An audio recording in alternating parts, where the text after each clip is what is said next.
ACG is an international organization and stands for the Association for Corporate Growth. ACG Kansas City and NACD Heartland are happy to welcome you this morning for this panel discussion titled Responsible Business, an Introduction to the B Corp Movement and the Power of Purpose-Driven Business. We have nearly 300 participants on the call today, and I did come prepared with my Patagonia hat. So, a quick introduction. ACG Kansas City's mission provides premier programming and events to connect local business leaders, and we are proud of how many of our members do business together. Our association is comprised of a diverse group of over 200 individual members who are involved in corporate growth and the success of our companies, in corporate executives, intermediaries, lenders, M&A advisors, private equity investors, and service providers. Through membership and event opportunities, ACG facilitates relationship building and provides strategic growth content to the Kansas City business community. And now I have the honor to introduce the NACD Heartland Chair, Sandra Lawrence. Good morning, everyone. Thank you so much, Charlotte. We're so happy to partner with you on this event. NACD is one of 21 chapters nationally. Our chapter serves over 1,000 subscriber members in a 5-state region. We focus on educating our members about critical and emerging boardroom topics. NACD Summit, the largest and most influential director forum in the world, went virtual this fall. This reimagined experience, spanning a 5-week period, offered online programming on topics like social justice, environmental risk, shareholder activism, foreign policy, and leadership. As a member of 3 public, 1 private, and other nonprofit boards, I, like 3,500 other attendees, found content that was pertinent to all the issues my boards face today. And I can continue to access that information by enrolling in webinars over the course of the next many months to come. On the local level, our program team is in the process of finalizing an outstanding schedule for spring 2021, and event announcements are coming soon. Now, I would like to recognize our webinar sponsor, Hush Blackwell, and I introduce to you Kirsten Salzman, partner at Hush Blackwell. Thank you, Sandra. Hush Blackwell is excited to sponsor this impressive panel to discuss this growing movement around B Corps. And I also have the distinct honor of introducing Tom Block, who's going to moderate the panel this morning. Tom retired as President and Chief Executive Officer of H&R Block in 1995 after a 19-year career with the company. He then taught math in Kansas City's Urban Core, and in 2000 co-founded University Academy, an Urban Core college preparatory charter school. Until 2013, Mr. Block served in numerous positions at the nationally recognized charter school, including as president of the board for the first 10 years and as a teacher. Mr. Block serves as the chairman of the Marion and Henry Block Family Foundation and the H&R Block Foundation. He is the author of 2 books, Stand for the Best and Many Happy Returns. Mr. Block graduated cum laude from Claremont McKenna College in Claremont, California in 1976, and he and his wife Mary live in Kansas City. They have 2 children and 3 grandchildren. So Tom, I turn it over to you. Thank you very much, Kirsten, and welcome everybody to this discussion with some really amazing advocates of the purpose-driven business movement. I'd like to first introduce our esteemed panel and then ask them some questions. And at any point during our discussion, as Charlotte mentioned, I'd encourage you to use your device, ask questions to the panelists, and we'll get to those near the end of our session. So let's get started with our intros. First of all, I'm really delighted to introduce my friend, Ann St. Peter. Ann is the founder of Global Prairie, a global marketing firm with headquarters here in Kansas City and offices in several U.S. cities and also in Europe. Global Prairie is not only 100% employee owned, but I think very importantly to today's discussion, it is a certified benefit corporation. And we're going to talk this morning about what a B Corp is. Ann's really involved in our local Kansas City community, including, I'm very happy to say, at the Block School of Management at the University of Missouri, Kansas City. So next, I'd like to welcome Vincent Stanley. I must say that we're really fortunate to have Vincent part of this discussion this morning. He was really involved in this purpose-driven movement that we now, I think, call ESG, decades before it became an acronym. He's joining us from California, where it's even earlier in the morning. So thanks for that, Vincent. He's been an integral part of Patagonia's success since its beginning in 1973. And he's known informally as the company's chief storyteller, but more formally, currently, as the company philosopher. He's the co-author with Patagonia founder Yvon Chouinard of the highly acclaimed book, The Responsible Company. He's a resident fellow at the Yale Center for Business and Environment. And by the way, he is also a poet. Next, I am really pleased to introduce our next panelist. He's a friend of mine, and I have to say another person here for whom I've got great admiration. It's Jeff Jones. Jeff is the president and CEO of H&R Block, a company that's near and dear to my heart. I have to say what I admire most about Jeff is how he brings the company's values to the forefront. He sets a high standard in terms of managing the company's relationships with its employees, the franchisees, the customers, and the communities where the company operates. Jeff has had a remarkable career. Before joining H&R Block, he was president of Uber. And prior to that, served as executive vice president and chief marketing officer at Target. Last and certainly not least, I am honored to introduce Christopher Marquis. I would call Christopher, and maybe others do too, the B Corp guru. He is a professor in sustainable global enterprise at Cornell University, and he's the author, and you can see it in the background of his little box there, of the book Better Business: How the B Corp Movement is Remaking Capitalism. His work focuses on the elusive triple bottom line of environmental, social, and financial performance. So those are our panelists. Christopher, let's get started with you. Would you spend a few minutes describing the B Corp certification process and explain how is it different from other guiding principles? Sure. Well, thank you so much, Tom. And I have a PowerPoint here that I'll share my screen and we can get started. So I assume everyone can see that. All right. So again, thank you so much, both for the kind introduction as well as to be part of this really amazing panel. You know, the book that I've written just recently, it came out a few months ago, you know, really taps into the subject of our panel very, very well, an introduction to the B Corp movement. And in a nutshell, what I do in the book is describe how in the last 50 years, economic systems around the world, particularly in the United States, have developed a system of shareholder primacy where corporate directors, managers have an obligation to serve shareholders first.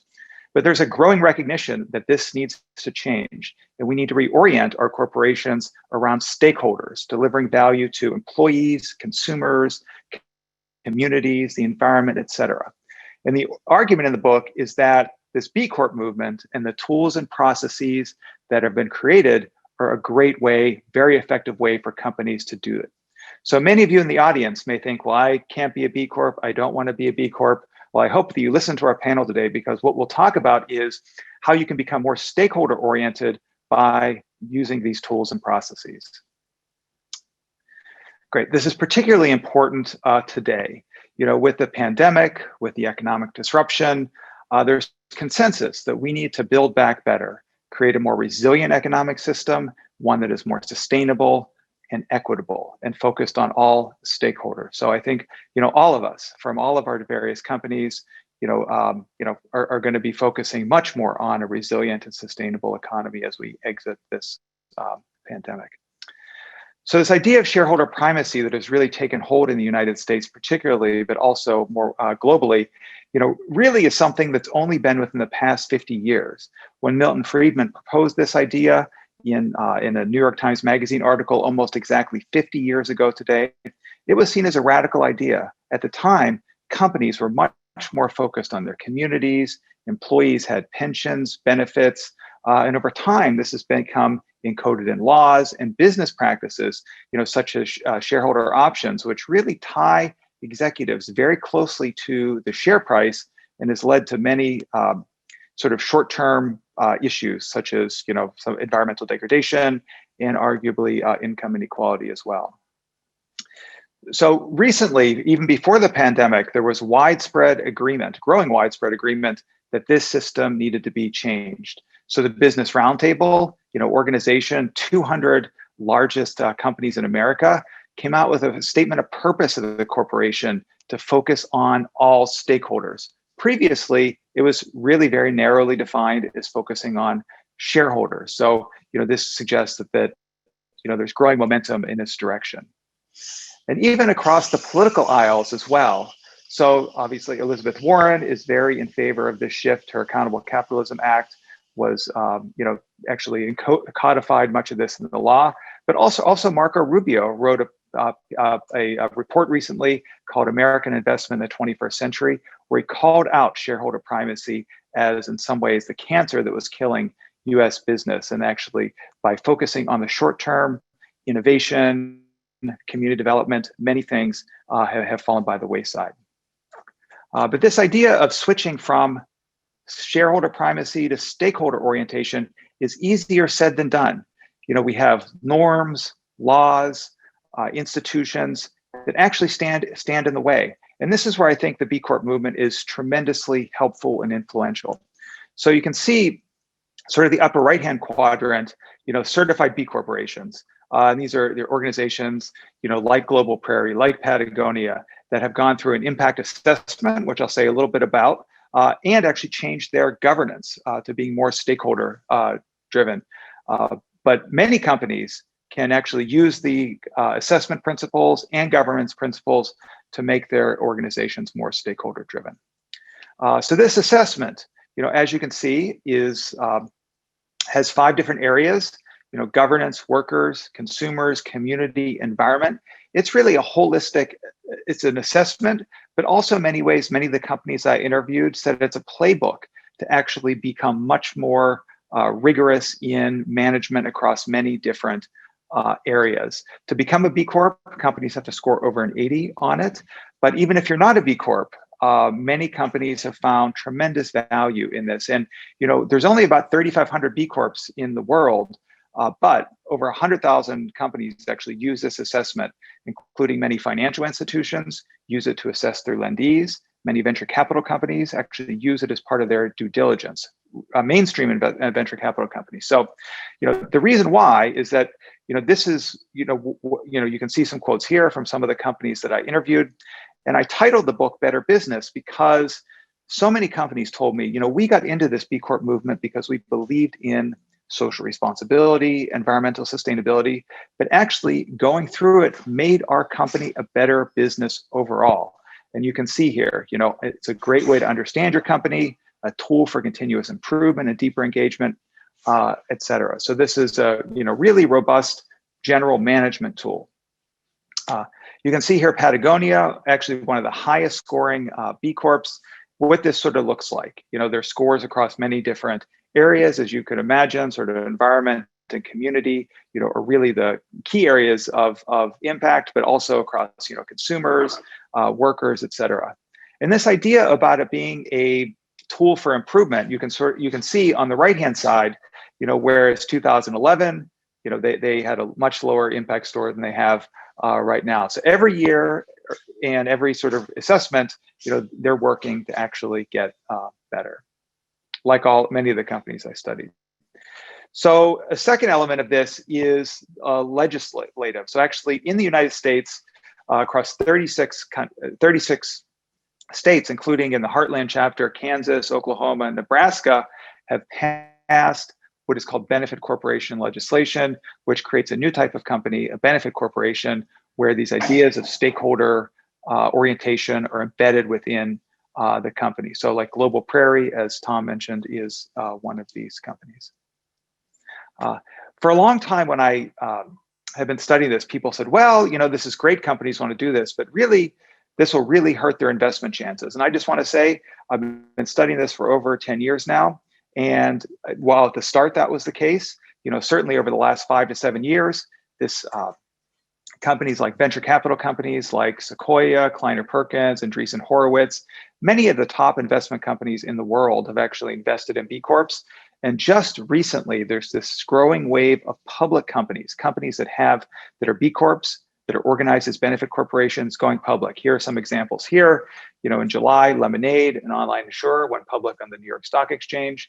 Vital Farms, a pasture-raised egg and sustainable dairy company, went public in July 20th. And Martha Stewart-backed App Harvest will also be going public later this month, announced the plans in October. So in some ways, you could think, as a director, okay, well, investors are choosing to actually invest in those companies. They sort of know what they're getting into. A few other sort of events that have happened that I think are even more meaningful in how this form and work is being recognized in the public markets is that a number of companies have actually changed their corporate bylaws, corporate charters to recognize stakeholders. Here are some examples here. Danone, $30 billion French-based company, did it. Amalgamated Bank, a financial services company in New York City. Both those companies actually took shareholder votes to change their articles of incorporation, passed by over 99%. And coming up, actually, Viva, which is a $48 billion cloud computing company focused in the healthcare industry, will be taking a vote later this month on changing its corporation to be a benefit corporation. So this is a trend that has really caught on the investment markets, and I think is only going to grow in the future. So thank you very much. It was wonderful to talk to you. And if you want to learn much more, you can certainly get my book, but also please be in touch via email. As I hope you can tell, this is a subject I'm passionate about, and really would be excited to talk with you about it more. So thank you very much.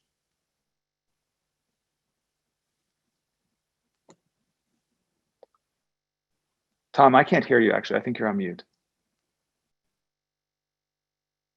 I apologize. I just wanted to say that was really informative, Christopher.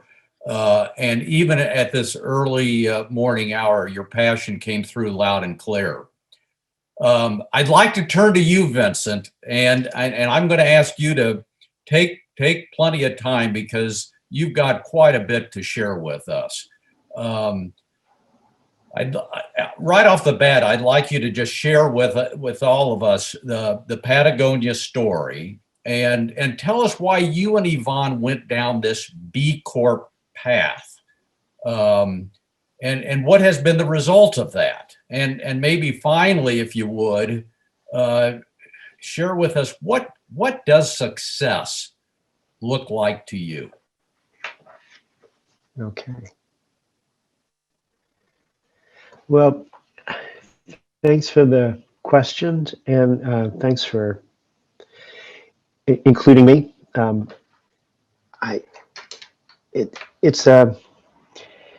path that we went down as a company, I think, was ultimately, if I have to look back and say, if we could imagine the future in 1973 when we started the company, would we foresee any of this. And of course, we could not have.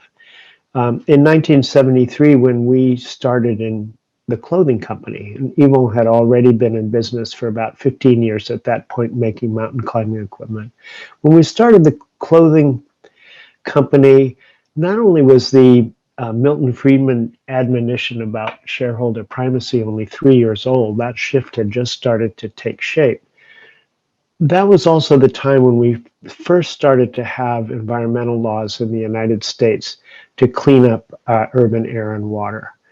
And we all really viewed this kind of responsibility, civic responsibility, social responsibility, environmental responsibility as the province of the government.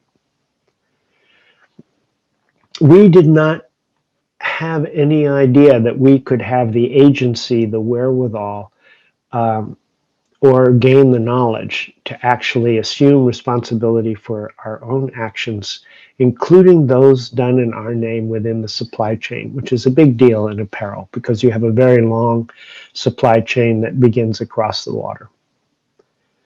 So it was an accidental process for us. And the first big event for us as a clothing company was to discover the environmental implications of growing cotton, which we had thought of. I mean, we were used to, when we came out of climbing equipment, we thought getting into clothing was great because we would keep our hands clean, you know, when you're dealing with iron and steel and aluminum and you've got a machine shop going, you have a very different feeling about going to the office than you do when you're in the apparel business. We had thought of cotton as this benign natural fiber, and we found again by accident because we opened a store and we had employees call in sick within a couple of days. So we had a problem in the ventilation system. We shut the store down, called in the environmental engineer to see what was going wrong, and he said, "Oh, that was." It's a problem in the ventilation system. We said, what was the agent that caused this? He said, oh, that was formaldehyde off-gassing from the cotton clothes stored in your basement. We did some investigation then of the 4 major fibers we use. We hired a consultancy, and wool, nylon, polyester, and cotton. We found out that cotton was by far the most environmentally damaging fiber, even though it was natural, because of the intense use of chemicals as fertilizers and as pesticides. Indeed, the organophosphates used to prepare the plants for cultivation were developed as nerve gases for World War I. That was another accidental discovery. And what we did in those days is we would sit down and we'd say, okay, we don't like being responsible for this action. What can we do? What can we do to change it so that we're no longer polluting the world with these chemicals and with a Patagonia label on it? And we switched to organic at that point. It was a major decision for us.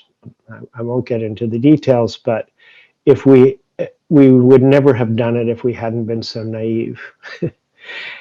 Because we broke our connection to the global supply chain. But then when we did that, we had to not only rebuild it, we really had to learn how to make clothes. So what we, as a marketing, as a branding, as a design company, we had been so dependent on our supply chain for building things, we found out how to build things. So with the B Corp, when the B Corp people came to us, in 2007, right after they got started. These 3 guys who had known each other in college, 2 of them had started a company together, sold it, and were very dissatisfied by what the buyers had done to their basketball shoe company in terms of abandoning the values they had built the business with. That's how they got into the B Corp, how they started the B Corp movement. And they came to us and they said, you know, you've done all this stuff. You switched to organic cotton. You have your chemicals vetted by Blue Sign in Switzerland. You have your labor practices audited. You're starting with circular economy, taking products back. We really want you to become a B Corp. And we said, wow, you know, oh my gosh, it's already a lot of work. We're already having all this stuff done. It's costly. The factories are experiencing audit fatigue. You know, we're sorry, but we can't join you. And 4 or 5 years go by, but then as Christopher Markey referred to, the founders of the B Corp movement also started a movement to create a legal category for benefit corporations, legal protections. And that interested us as a privately held company, held with all the stock held by one family, that in the future, should any stockholders sell to outsiders, how do we keep these values that we have developed over 35 years, both in terms of our internal practices and also in terms of our giving, because we've given 1% of sales to environmental organizations since 1985. So that inspired us to become a B Corp. But I'd say that after we went through the assessment, we discovered that this was the only in spite of all the auditing we had done, in spite of all the testing, this was the only holistic look at our practices, from how we affected our employees, how we affected the communities that we operated in, our suppliers, how we affected the financial health of the business. That's really an important component. And then how we affected the environment. So, and as these assessments, they used to be every 2 years, now it's going to be every 3 years. We were, as we came upon a new assessment, we were forced to look at where we had fallen short the last time and where we would make improvements. And so it's been critical to us in the, I think, almost 10 years now since we've been a B Corp. Success to us is, we changed our mission statement a couple of years ago. For a long time, our mission statement was build the best product, cause no unnecessary harm, use business to inspire and implement solutions to the environmental crisis. And a couple of years ago, at Ewald's direction, we changed that mission statement to we're in business to save the home planet. And we changed the mission statement because of the urgency of the environmental crisis, which Pope Francis has called a twin crisis, a twin social and one crisis with two faces, both environmental and social.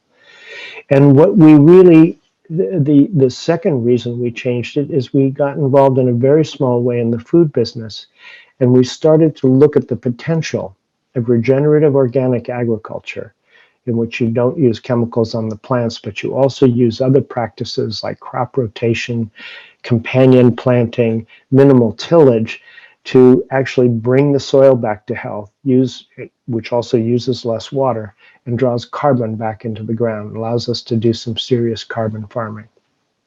And when we look at that, for the first time, we see the possibility as a business to not just reduce the harm we do as in our participation in the industrial system, but to actually give back to nature more than we're extracting, to give back more than we take. And that, I think, is the definition of success for us going forward. How can we change the content of our fabrics and the way in which they are developed? How can we bring positive good to our employees, to the communities we're involved in, back to our suppliers, and back to the natural world?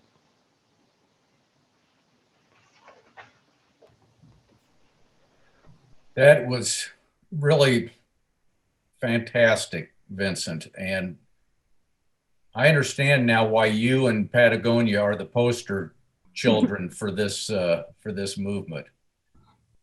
And I'd like to turn to you. You've done it.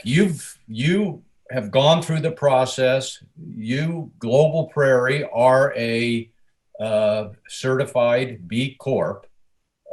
Share with us what impact has this had? We'll talk about the process of doing that and what impact it's had on you and your company, if you would.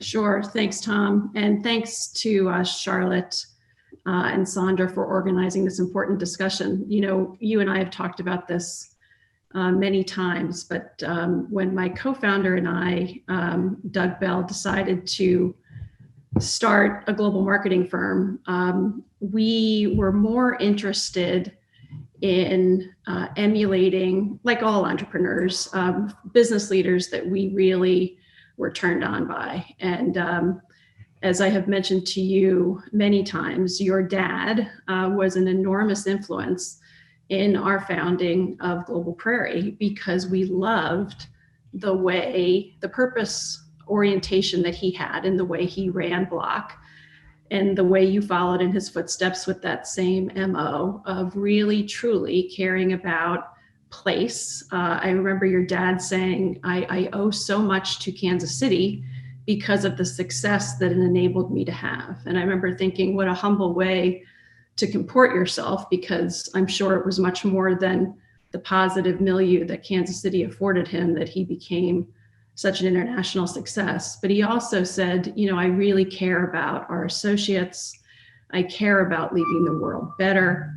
And then I was able to watch him as, a young business leader at the time, really put his money where his mouth was. He invested the profits that he earned in Block back into education and the arts, and making Kansas City as vibrant as it possibly could be as a way of showing gratitude. And that orientation really is not unique in the heartland. As a transplant, I was born in DC and raised in the shadow of New York City, and married a boy from Kansas that got recruited for a CEO job here. And I remember just absolutely falling in love with the business leaders that I met, and folks like your dad, the Hall family, people like Tom McDonald when he was running DST, Tom was planting urban gardens before they were a thing, and really talking about the vibrancy of a city being reflected in how strong its urban core was. And this notion of business leaders needing to step up and use their business as a force for good was something that really blew my mind. It's not that on the East Coast, where I hailed from, there weren't chambers of commerce and area development councils, but I didn't see early in my career until I came to Kansas City, and my co-founders in Cleveland, and it's a remarkably similar business climate. I didn't see as many CEOs show up to affect change as I did in Kansas City. And so when we talked about forming Global Prairie, we took influence from these leaders that really did use business as a force for good. And I will add, none of them, Tom, were B Corps. They were purpose-driven businesses that had values and sort of a character system that seemed to exist on a level playing field with their intent to make a profit. And none of these business leaders, I suspect, if I were to talk to them today, would argue about the importance of following the B Corp tenets. Then my co-founder and I started reading some of the books that Vincent wrote with Yvonne. Let My People Go Surfing was their first book that I really recommend, about how you can orient a company around not only values, but around the things that employees love. And Vincent often says that, I love when he describes his uncle as his crazy uncle, Yvonne, who liked to walk barefoot, but he loved to mountain climb and he loved to surf. And they let their people go surfing because that's what brought them joy. And then when they came back into the workplace, they killed it. I hail from world of management consulting and marketing that are bill by the hour, very profit driven, largely rolled up to huge holding companies, a model that was fairly oppressive. And I think our white space that we ran towards was, we wanted to be the first global marketing firm that was a B Corp, that ultimately was employee owned, which we now are, and had a legal certification that would allow, as a privately held company, this business model to endure for a long time. And so we followed the playbook of Yvonne.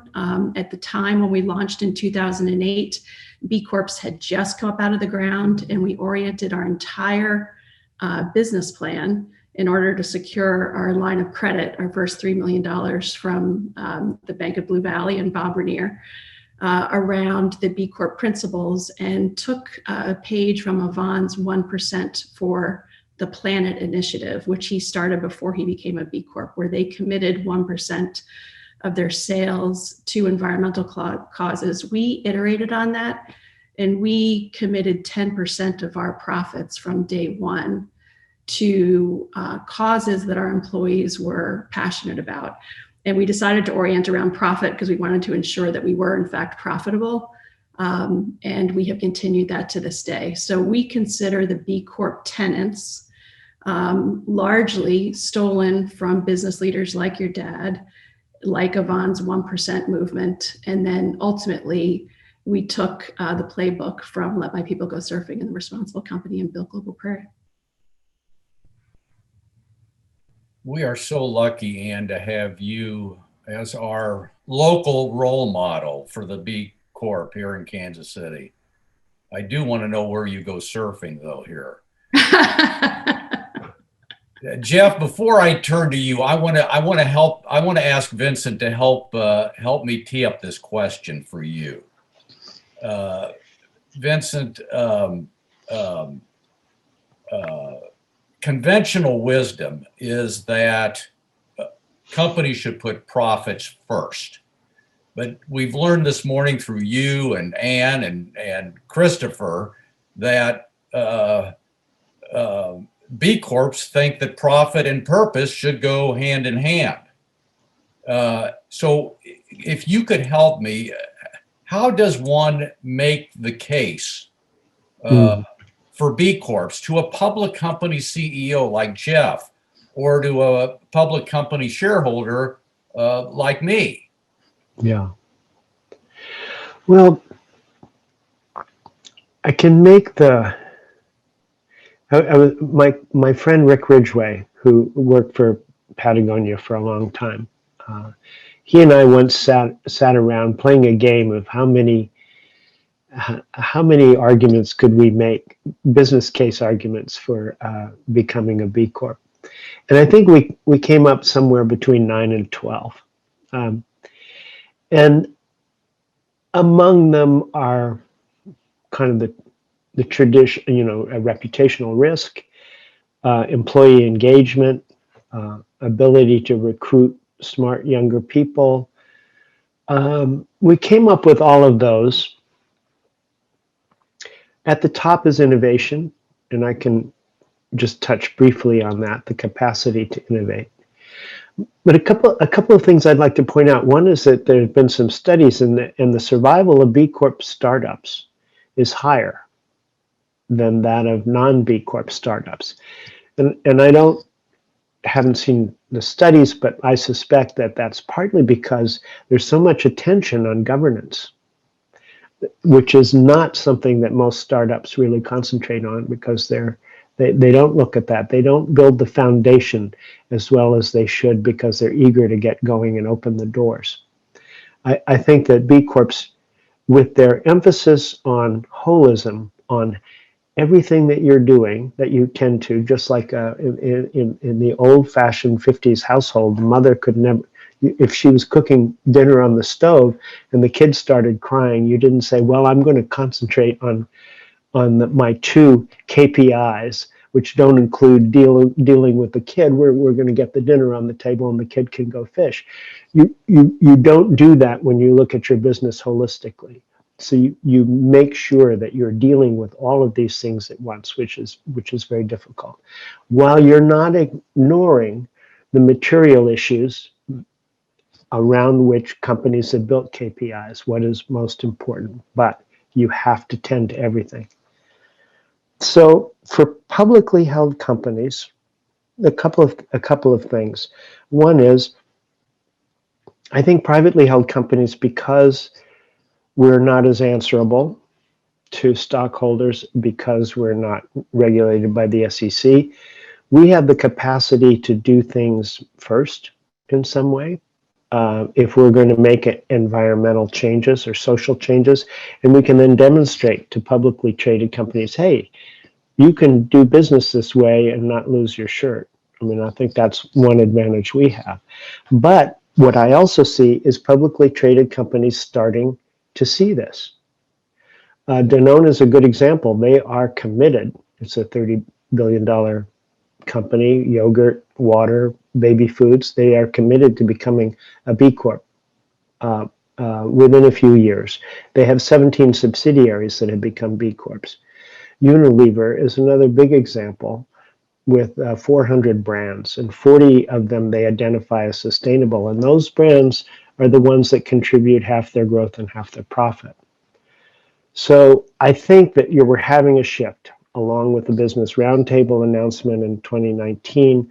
We're having a shift in which business recognizes that a short-term profit is not in the interest of long-term success.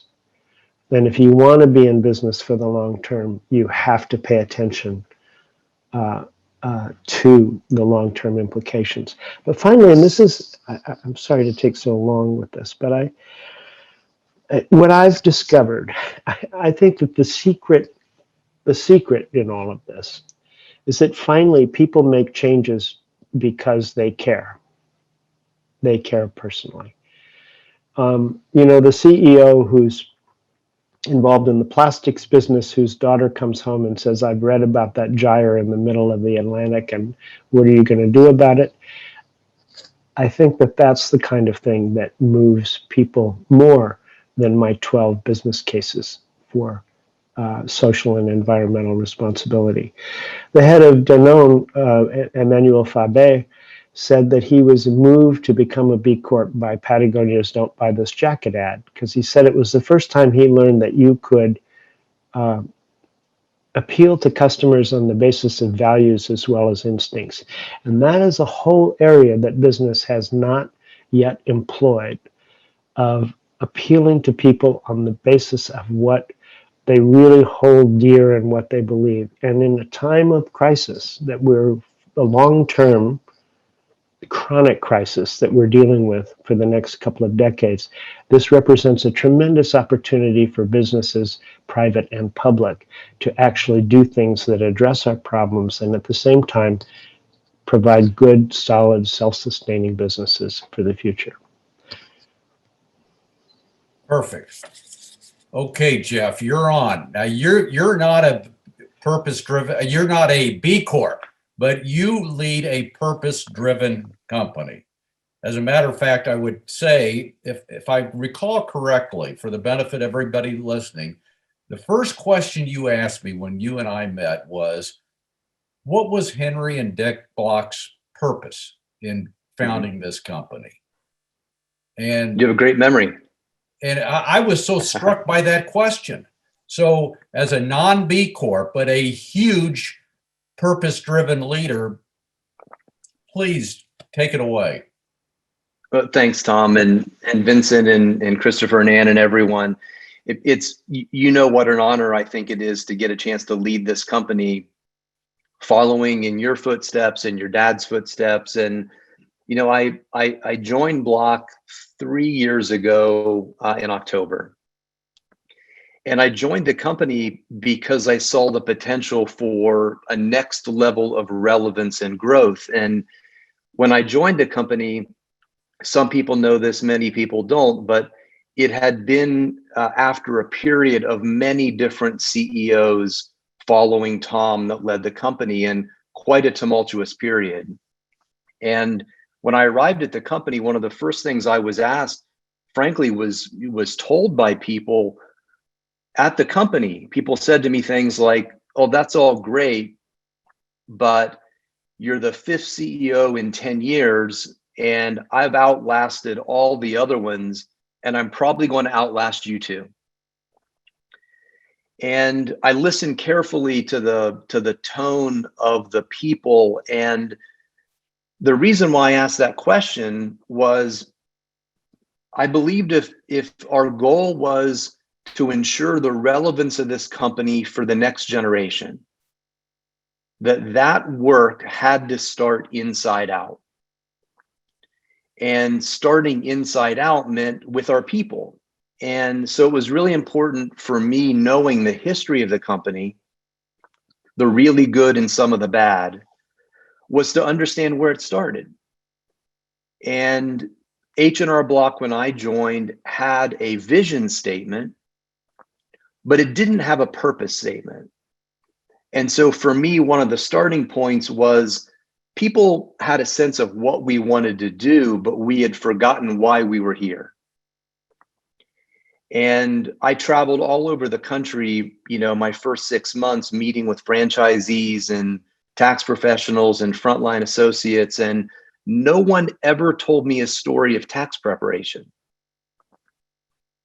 People talked to me about the decade-long relationship they had with their client and being with them through the birth of their children, or the divorce, or the move, or the purchase of a home, or all these incredible life events, but no one talked taxes. And when I asked you that question, I remember the reason why it was important to me to know that, Tom, was it wasn't just about the new guy writing a new purpose statement, because I think having a purpose statement and being purpose driven are very different. So I wanted to understand, as close as I could, what was the beginning source of inspiration? And that idea was all about helping people. I also knew that you can never go backwards as a company. So how do we rediscover our purpose, but bring it into today's world to help us achieve this next level of relevance and growth? And so we ultimately expressed our purpose really simply as to provide help and inspire confidence in our clients and communities everywhere. And the instant people at H&R Block heard that, it was both really familiar because it sounded like something Henry would say, but the extra expectation of going from help to inspiring confidence, we all understood was new, and it raised the bar for us.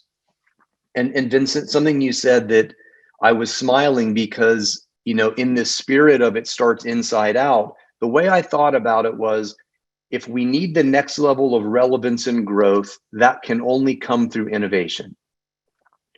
Well, how do great companies innovate? And one of the cores to that is people in the company can feel vulnerable to develop ideas that are probably not going to work. Well, how do you create a culture for people to feel more vulnerable? Well, you have to trust each other. And there has to be really implicit understanding that we're on the same team. And for people to feel like they're on the same team, they have to have a deep sense of belonging. And you have a deep sense of belonging when you have a common purpose. And so that's literally the backwards version rationale, from relevance to innovation, to vulnerability, to trust, to purpose, of why this was so important for us to do this. And if anyone is doubting why it matters, the data is overwhelming. A quick Google search and get your Google PhD, and you can find, hundreds of articles on the improvement in associate engagement, the impact on retention, the impact on pride, the impact on recruiting. Customers today increasingly want to buy from companies that have a point of view that's bigger than the business they're in and care about where the world is headed. So those are all the reasons why we're on the journey we're on. And then our next expression, and I guess my closing comment is not just having the statement, but being it. And so we've developed two really important platforms, one external and one internal, that help us bring this purpose to life. The external one we simply call Make Every Block Better. We're a business that has a growing, thriving digital business, but we're also in every congressional district in America, in Canada, Australia, and in India. And we're embedded in the fabric of local communities. And so to literally think about how do we make every block better is the external expression of bringing our purpose to life.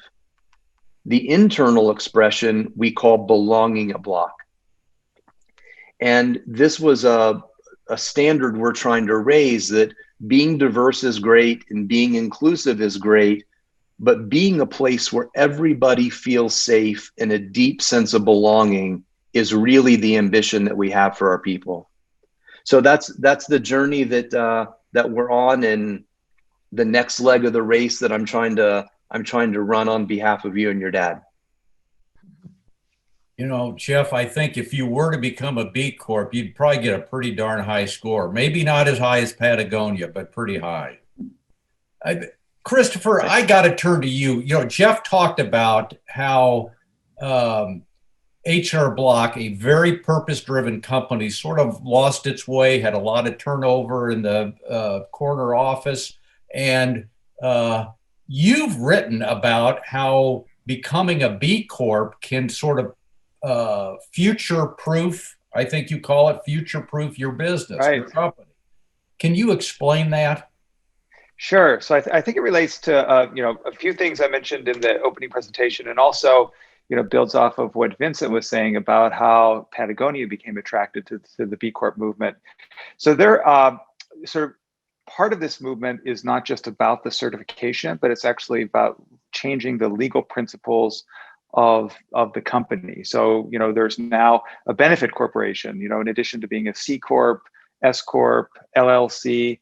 And actually, Vincent's uncle, Jan, when actually I think they were the first benefit corporation in California, he said, you know, this is the way that we can actually encode the principles of Patagonia for future generations. So I think one aspect of future proofing is, you know, so that there's not mission drift, is actually encoding these stakeholder principles in the legal foundation of the company.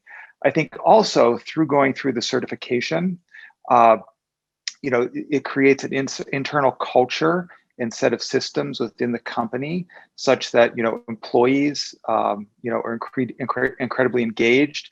You know, if you look at B Corps, you know, they have much higher retention, they attract better talent. And so this is another mechanism, I think, that's really important to just sort of maintain the sort of culture and in a sense, future-proof the company. And then the last aspect I'll mention is actually with investors. So becoming a B Corp, you know, it attracts very special investors. It signals the type of company that it is. And as I mentioned, increasingly, you know, some of the biggest mainstream investors in the world are getting on board and seeing the value in this. So I think that, you know, the legal principles, what it actually creates inside the company, and then the way it aligns investors are the key ways that becoming a B Corp future-proofs your business. Excellent. We're sort of nearing that time when we're going to allow the attendees to ask some questions, but I want to ask each of you one last question, if I could, and maybe you can spend a couple of minutes offering some advice for those out there who are watching and listening. If you want to lean in more to this purpose-driven concept, what advice would you give? And maybe Anne, if you don't mind, I'll start with you, because you've done it, and you're fresh and off that certification and well into this movement. Sure. I'd probably say three quick things. The first, much like Vincent and Chris said, there is something about future-proofing your business if you follow the orientation, the North Star of the B Corp principles. We launched Global Prairie in March of 2008. And if you are a historian, it was not a good time to launch a business. And as a result, we have been able to now look back as we headed through 2020 and recognize that the prevailing wisdom of orienting our company from day one, building it into our business plan around the 5 tenets that B Corp measures you on, is probably the reason why we are standing here. Because you don't want to trim employees during an economic downturn if you know you're going to get scored on how you treat your employees. You don't want to abandon your community engagement if you know ultimately you're going to be measured by your community engagement. And that's clearly not why we did it, but we found ourselves constantly going back to these 5 metrics and saying, what is our North Star here? And so it absolutely sustains you. And there is cold, hard data about the outperformance of B Corps when compared to the S&P 500, depending upon the study, multiple times over. So there is cold, hard data that this orientation works. Second, to the point that Jeff made, the world that we're in of professional services, the bill by the hour, selling your time is a brutal world. And I share Jeff's employee sentiment that it's, as much as I love my client engagement, I will tell you what truly turns me on as an entrepreneur, and I know turns on and motivates and helps sustain our employees, is our culture, the B Corp orientation, and the purpose-driven work that we are doing. And we know we were really onto something when one of our original founders 5 years ago tragically died. And our 125 employees at the time were absolutely gutted that he was gone. And I remember thinking back to prior companies, and you're always sad when someone unexpectedly dies, but the connection that everybody felt to one another, it was as if a family member had left. And the notion of being able to feel so fulfilled by the work that you're doing with your team, and really help create a culture of engagement that almost feels like family. I was always one of these people that believed that work was work and family was family. But I think what 2020 has taught us all is that integration of work and life is real, and that ability to feel truly connected to the purpose of your company, ours happens to be cultivating a healthier world, is really motivating. And why not engender to create a work situation where people are motivated, feel truly connected, and want to leave the world better? So orient yourself around these principles, because there are over probably 200,000 people that have taken the B Impact Assessment. And as Chris mentioned at the outset, there's only 3,500 B Corps. So you do not have to be a B Corp to orient around this. I am inspired and motivated by what everyone is saying, really. I think in my next life, I don't care. I'll come back as any one of you. I'm going to ask Vincent, and then Jeff, if you'll just follow Vincent, and then Christopher with that same question about, what advice would you give? And then Charlotte's going to maybe ask us some questions from the audience. Vincent, it's yours. Yeah, thanks.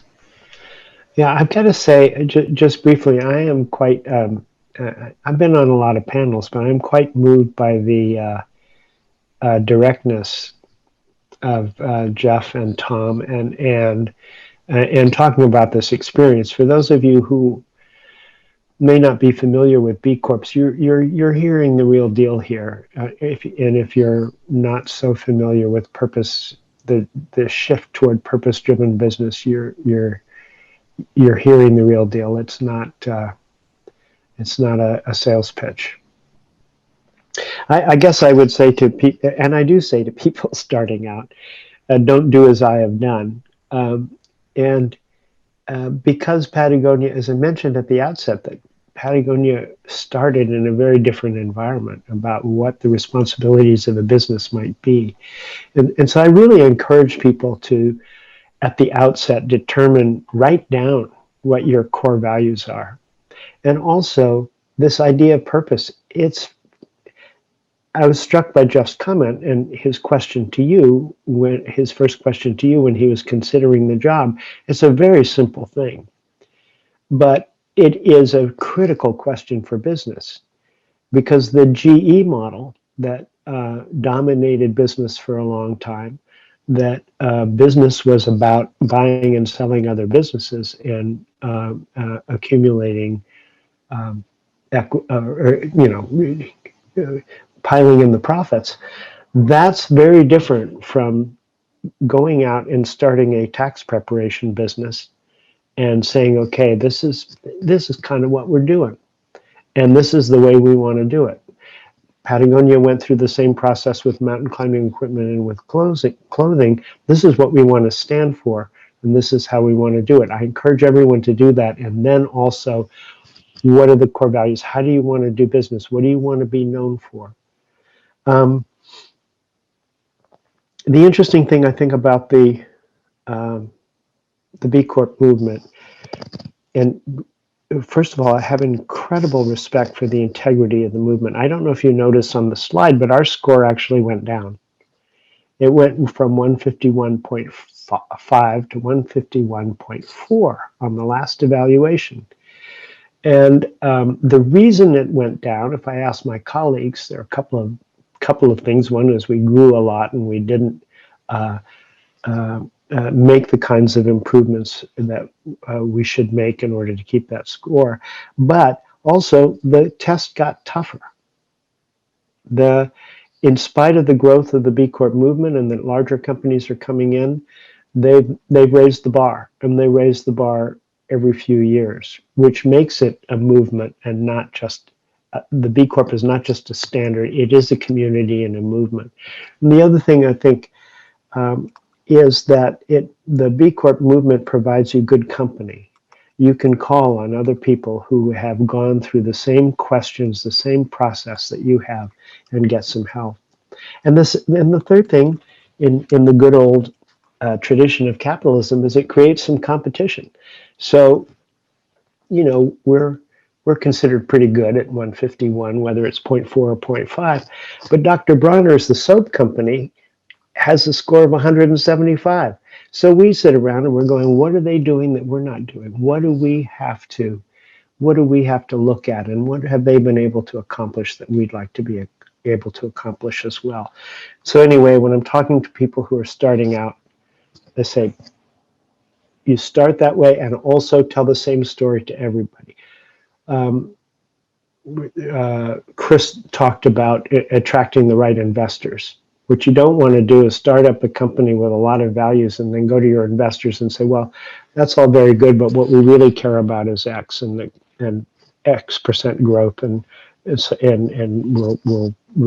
get you your 20% after 4 years and you can take your money out. You don't want to tell a different story to different people. You want everyone to understand what you stand for. That builds trust, and that also builds long-term success.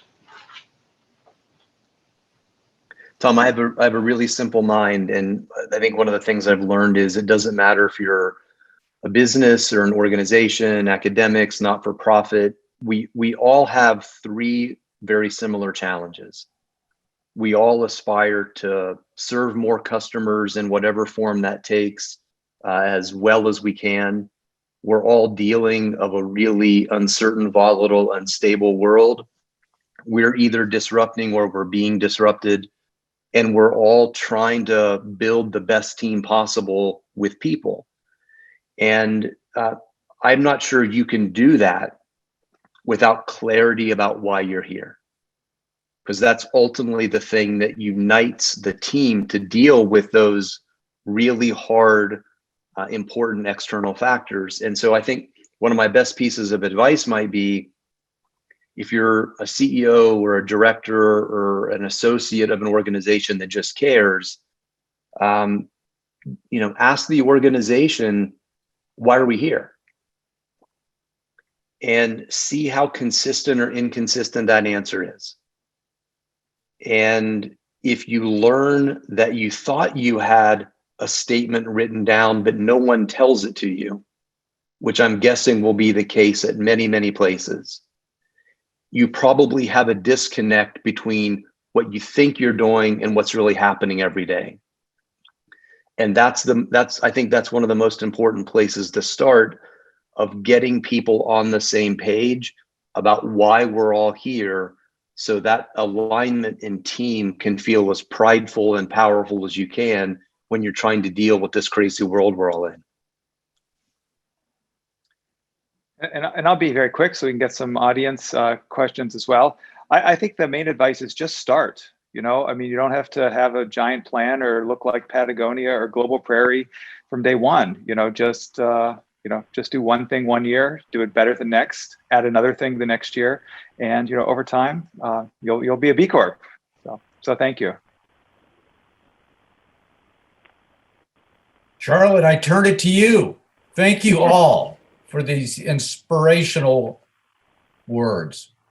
Amazing. Thank Thank you. you, Tom. Yeah, and we have some very insightful questions from the audience, Tom. We'll start with this one. How do you balance the internal, more humble priority of being purpose-driven with a more public statement about being purpose-driven and doing good? Oh, who wants to take that one? Anne, you're a marketer. I was going to kick it to Vincent, but I'll start and then let him go because really he's the master. But I do think this notion that Jeff's talking about, and I love that he's on this panel because I do think there really is no more purpose-oriented entrepreneur than Henry. And Jeff, we're just so lucky to have you at the helm now. So clearly, having known Henry, you are in his likeness, and I mean that so authentically. But this notion of being able to orient your company around purpose, and we talk a lot about purpose alignment. Jeff talked about why are you here and how do you orient your business around that purpose and have it flow through the organization and ultimately help drive bottom line impact. And I'll tell you, if you were to talk to any of our employee owners, they would tell you that we run an enormously fierce, driven, competitive, metric-oriented business. And the reason why we do that is not only because we have seated board members who are CEOs of publicly traded companies and award-winning ESOPs, but we know we can't live out our purpose externally if we are not making significant profit. And so in order to do that, we have to align our purpose with our business strategy, with our culture in such a way that it drives impact and allows us to do this. So there really is zero fluff or softness around this notion of orienting around profit, because a business that really leans into purpose and doesn't have a maniacal, intentional focus on how you run your business is going to be out of business very quickly. So this notion of this being something that's soft, there's enormous, tangible, real value to a culture to orienting this way and having your purpose be in alignment with how you run your business. But it is, from a governance perspective, knowing the audience that we're talking to, our board of directors is very tough on us and make certain that we are tracking these metrics so that externally we're telling a very compelling story that, yes, is moving and is altruistic and is really trying to leave the world better, but we are capitalists at heart as well, because we can't do this if we're not making a profit.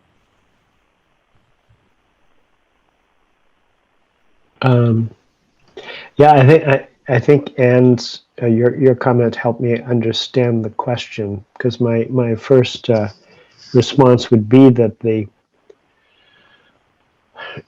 just as I said before, I think you should talk to everybody the same way, internally and externally. But I think underneath that question is the alignment, or is there? I think a lot of people say, is there a trade-off between profit and purpose?